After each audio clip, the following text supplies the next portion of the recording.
Good morning or afternoon, depending on when you are listening to this. This will be a relatively short video lecture on the United Nations. You guys should have completed a really short reading and some questions on the topic. So I just wanted you guys have skeleton notes that I have here on your left, and then a PowerPoint on the right. I just wanted to kind of cover both as we go through this. So on the PowerPoint side of the house, it gives you some statistics. There 60 million people died in World War II. So this is kind of what leads to the creation of the United Nations. 2,500 U.S. citizens were killed at Pearl Harbor, and 3.5 million U.S. citizens killed during World War II. 250,000 people were killed by an atomic bomb at Hiroshima, dropped by the United States.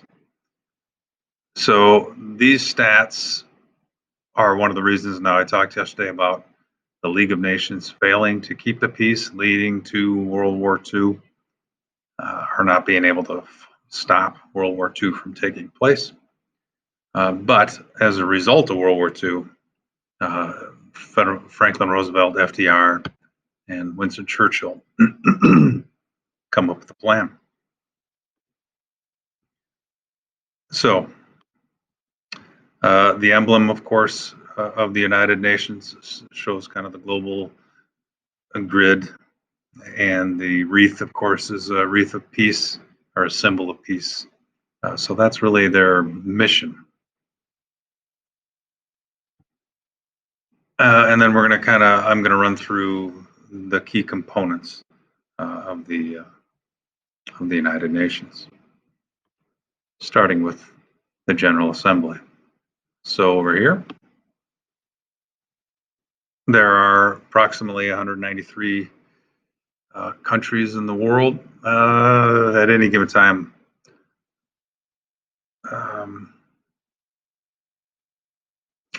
It fluctuates, but generally there's around 195 countries in the world, or states in the world. And the General Assembly then is all members that belong to the United Nations can participate in the General Assembly. Topics come up when they hold their meetings, and they can debate and discuss and cover issues, world issues, regional issues, issues within their own country that maybe they want help with. And then of the however many countries are participating in the General Assembly that day, they can put it to a vote. And each country has a vote. 2/3 or the majority can be the final decision, depending on whatever the issue is that comes about in the General Assembly. All right, just kind of a view of the General Assembly Hall. All right, next we'll talk about the Security Council. The Security Council consists of 15 members. So each member of the Security Council gets a vote, depending on the topic. The purpose of the Security Council, again, is to just that, bring security to the area, to the region, wherever there's aggression or threat around the world. So they discuss these topics. So the Syrian civil war, for instance, I'm sure has been discussed on many Security Council agendas over the last 7 years. And then they try to bring groups together of these warring nations or these warring sides to discuss the topics. Now, they do have some teeth to them. Part of the League of Nations problem was that they really didn't have any way to enforce items, to enforce or force countries to rethink their actions. The United Nations has, at least in the Security Council, has the capability of imposing sanctions and getting with other countries around that belong to the United Nations to do likewise. So they can put a lot of pressure on countries if they're having problems resolving peace or resolving the conflict within the countries that they're dealing with. So that's the Security Council. Kind of gives you an idea. I think that's next for me. No. You should know, however, that the Security Council has permanent members. 1, 2, 3, 4, 5 permanent members. And then the rest are kind of a rotating basis for the Security Council. So these are security type issues. So again, some of the bigger issues in the world out there goes right to the Security Council. And you can see, hopefully, you probably should know, I think I just messed up the PowerPoint, that the United States is one of the permanent members of the Security Council. And with that permanent status, they have a veto. So as issues come up, for instance, if there's conflict in Russia, you may or may not know that this is the Russian flag, that they can come to a decision in the Security Council about what to do in Russia, but Russia always has the power of the veto. Same with China, same with the United States.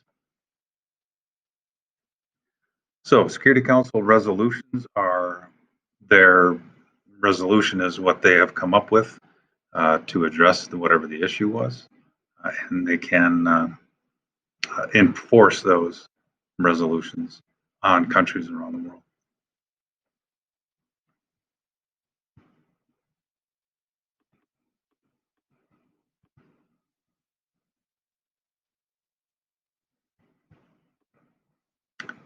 All right, the Economic and Social Council is next.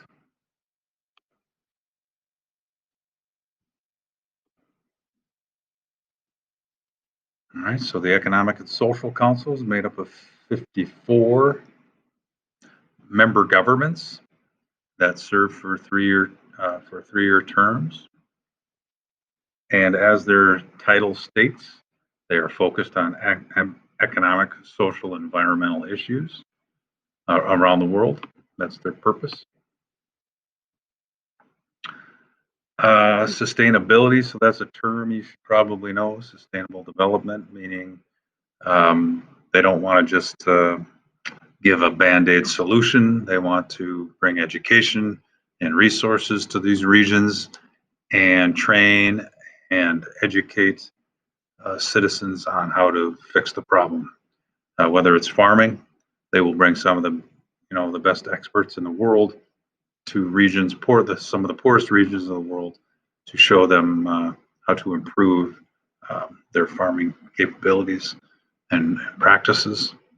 And they try to affect change, positive change or sustainable change, something that is going to last generationally, not just in the short term.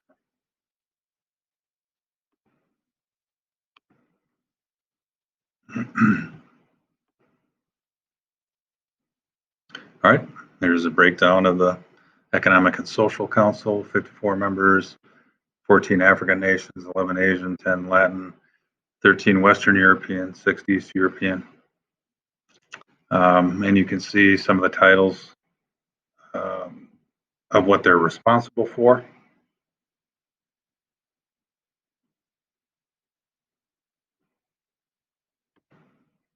All right, then we have the International Court of Justice.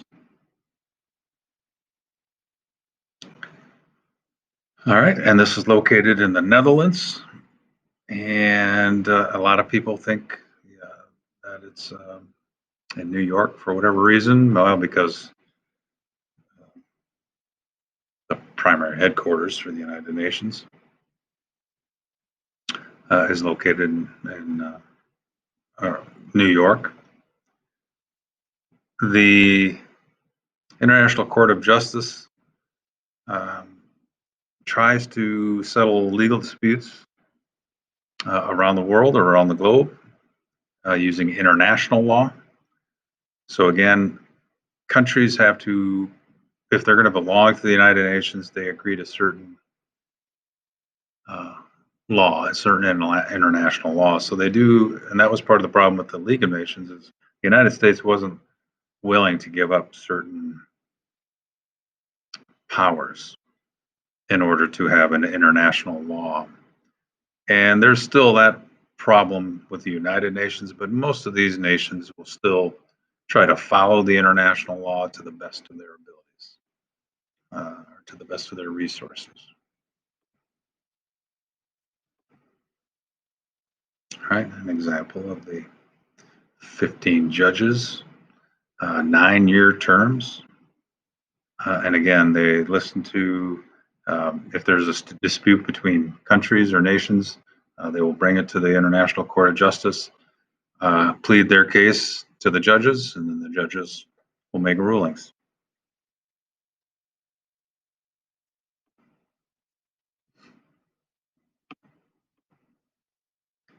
Let's see.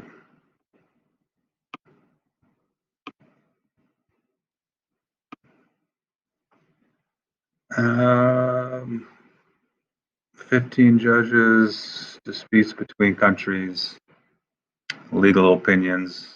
Okay, international law. All right, nothing new there. All right, next is the Secretariat, which is called the Secretariat, and the leader of the Secretariat is the Secretary General currently. This is the kind of the day-to-day operations of running the United Nations. You can see their staff around the world. There's 43,000 workers for the Secretariat, basically. And on the right, you see the current Secretary General, and Antonio Guterres from Portugal. He's been the Secretary General for since 2017.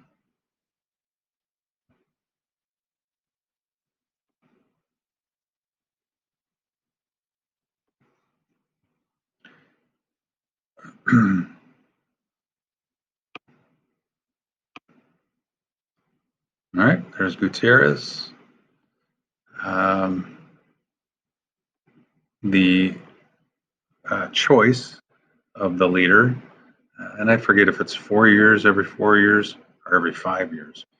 The leader is recommended by the Security Council, and then it has to be put to a vote by the General Assembly.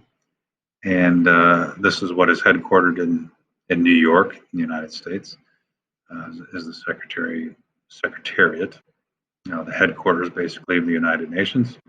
If you ever get a chance to go to New York City, you can go see the headquarters of the UN, sit in on, I don't know, you can sit in on them, but I assume you can watch some of that remotely within the confines of the building. All right, I believe that should suffice for your video lecture. Tried to keep it short. Some of the information here is testable. I would say, let's see if I can get back over here. Now, the main bodies of the United Nations. So 1, 2, 3, 4, 5. 5 main bodies. More than likely in a matching context where you're just going to have to know what the General Assembly does, Security Council is responsible for, economic and social, that should be pretty easy to figure out, International Court. So the questions should be relatively basic, but you do need to have this, hang on to that to study from, and you'll see that again in the future. Thank you for hanging in there.